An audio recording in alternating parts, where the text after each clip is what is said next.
Alors, chers amis, nous sommes dans une série de cours, de petits cours très sympathiques, pour se préparer à Rosh Hashanah. Dans les 3-4 derniers cours, on a un peu développé ce qu'on a écrit, ça fait 2 ans, par rapport à la préparation de Rosh Hashanah, des conseils pour être, pour réussir dans le jour du jugement qui est exactement comme aujourd'hui, d'ici une semaine, jour pour jour. On est mardi prochain, Be'ezrat Hashem Yitbarach. Et un peu développer aussi la véritable vision, ou plutôt perception de la royauté d'Hachem. On a mis en évidence dans les cours précédents, dans les 4 cours précédents, 4 ou 5 cours précédents de cette série-là, on a dit d'abord l'importance qu'une personne est tout le temps en jugement. Il y a un avis qui dit même tous les jours, tous les instants. Pour ça qu'il fait Hashbon Nefesh en fin de journée, en fin de semaine, en fin de mois, et au moins en fin d'année. Donc Hachem nous a un peu, entre guillemets, obligés de faire au moins un bilan annuel, si ce n'est mensuel. À la fin d'année, en nous amenant Yamim Loraim, et le jugement, de façon, etc., tout est remis en question. Donc tout d'abord, au lieu de paniquer... Dis-moi dimanche si vous avez le collègue. Oui, bien sûr. Bien sûr. Quoi, tu vas ranger les places?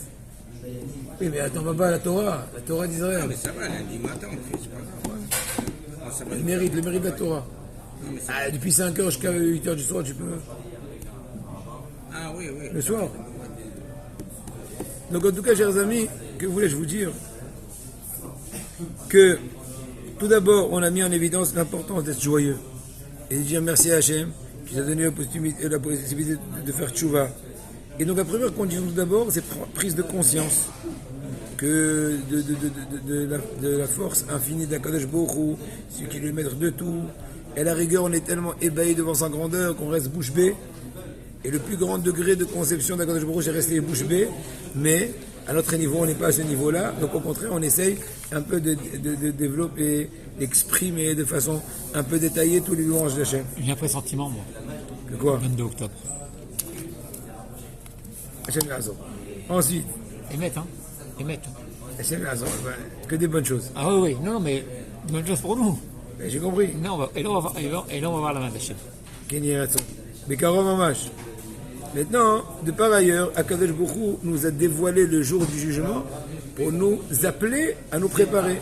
On a dit que les pauvres goïms ne sont pas conscients. Il peut être, au moment où on est en train de juger et de décider pour lui qu'il va mourir, il est en train de trinquer sa mort, etc. Ben oui.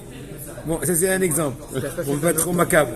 Maintenant, de par ailleurs, à Botaï, on a un peu mis en évidence, pour ne pas être trop macabre, on avait aussi mis en évidence le point important de ne pas rater l'occasion. Il y a des opportunités qui ne reviennent pas. Comme maintenant, Rosh Hashanah, faites vos jeux. C'est maintenant, sinon ce n'est pas trop tard. Ensuite, on a mis en évidence, et c'est un des premiers, sache que là c'était des conceptions générales, d'approche de façon générale à ces jours extraordinaires, ces jours en fait de jugement, dire Rosh Hashanah, Kippour, Shana Rabbah, etc. Mais encore, la première conseil qu'on a développé, parmi les multiples conseils qu'il y a dans nos sages, c'est en fait se sentir une partie de l'ensemble, une partie de Am Israël. Ne pas faire, comment dirais-je, jeu personnel. Pourquoi? Parce que quand tu te sens, quand on est unifié et on travaille tous pour un seul boss, qui est Hachem, il n'y a pas une plus grande gloire et honneur à Hachem quand on est tous unifiés autour du même but. Et c'est ça l'honneur à Ahavat Israël, la Ahdout, etc. Ensuite, on a le droit de dire quelque chose à quelqu'un qui... Il y a la hardoute ici, il y a l'amour du prochain. D'accord. Quelqu'un qui vient faire une réflexion. Oui. Cette réflexion, elle va servir à des gens ici. Et moi, ce matin, j'ai parlé à haute voix. Pour dire maintenant, il faut se prendre en main, il faut se réveiller. Quoi. D'accord. On est d'accord. bientôt... dans tel ou tel sujet. Voilà, on est dans Yamim Noarim, on n'est oui. pas de... Alors, j'ai dit voilà, et après, il est venu, lui, il m'a demandé pardon, moi, je lui ai demandé pardon. Mais ça a servi à tout le monde, ça a servi à beaucoup de gens. Bon, Hachem, si on fait de plein cœur, on a Seder des Shemaya, et on le fait ça avec Shem Shamaï. C'est bon de faire ça, non, Rabbi? Oui, si on le fait avec diplomatie. Parce que des gens tordus traduisent tout de façon péjorative. Mais si tu as une bonne intention, et tu le fais de façon élégante et de façon diplomate, au contraire, c'est le mieux. Au contraire. Et donc maintenant, on a essayé de développer dans le cours avant précédent l'importance de se rendre indispensable vis-à-vis de la communauté.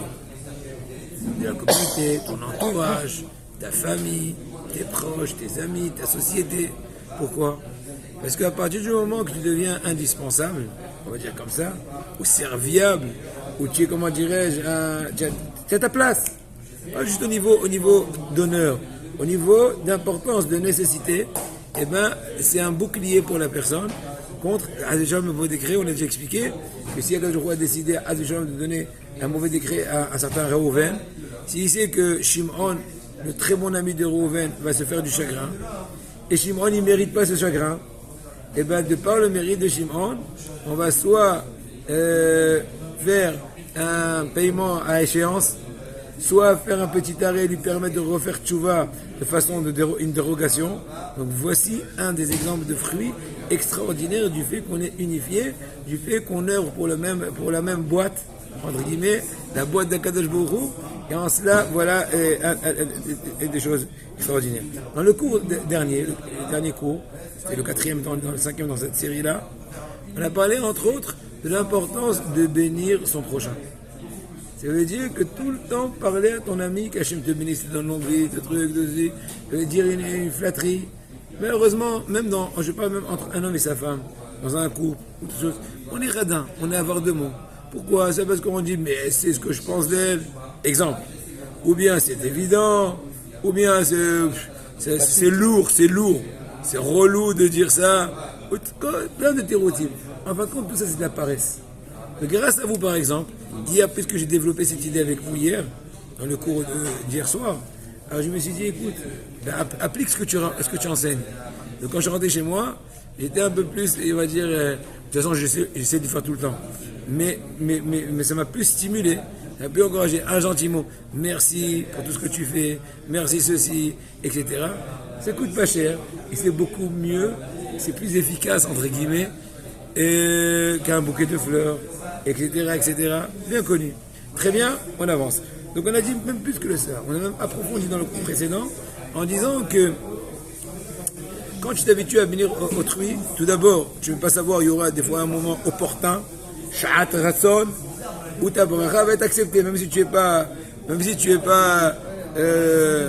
un grand tzaddik, mais puisque tu as de bon cœur et tout le temps tu t'habitues, il y aura une fois où ça va bien viser. Maintenant, ça, c'est le gros lot pour la personne qui bénit. Plusieurs fois, les sages disent que quand tu pries pour ton ami sur une certaine chose, tu as prié qu'il y a un bon chidour vers cette chose.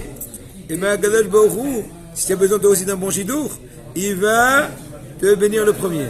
Donc moi je rajoute que celui qui bénit son ami, bénir c'est prier pour lui.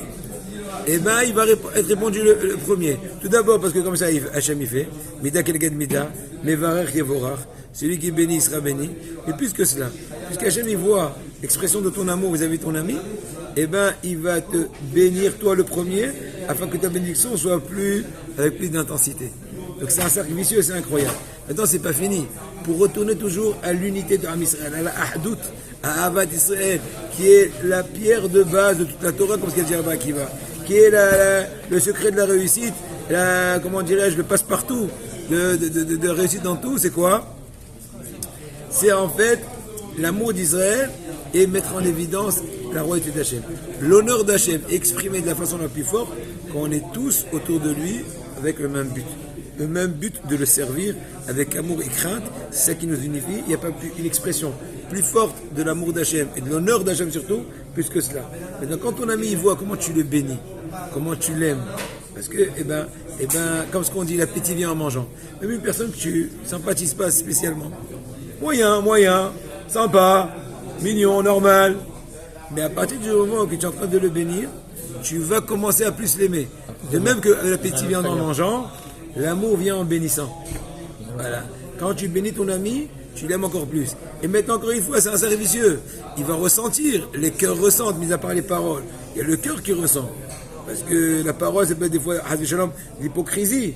Si tu ne mets pas de ton cœur, l'autre à la rigueur, il va mieux te taire que être hypocrite avec lui, avec tes fausses bénédictions, avec ton minique, ton maquillage. Mais quand tu es vraiment sincère, il le ressent, lui aussi, il va te rendre comme un miroir de l'amour, et ainsi de suite, et c'est infini. Voilà, Rabotai, je n'ai pas dit des choses grandioses, qui sont tellement simples, mais tellement importantes. Et comme ce qu'on dit d'avoir be'ito matov, une chose en son temps, combien elle est importante. Voilà, Rabotai, combien on est 10. Voilà. Alors maintenant, on va s'arrêter dans ce cours-là. C'était un petit mixage des 4-5 cours précédents. Mais déjà, dans le prochain cours, on va continuer un peu à développer de nouveaux conseils par rapport à ce point-là.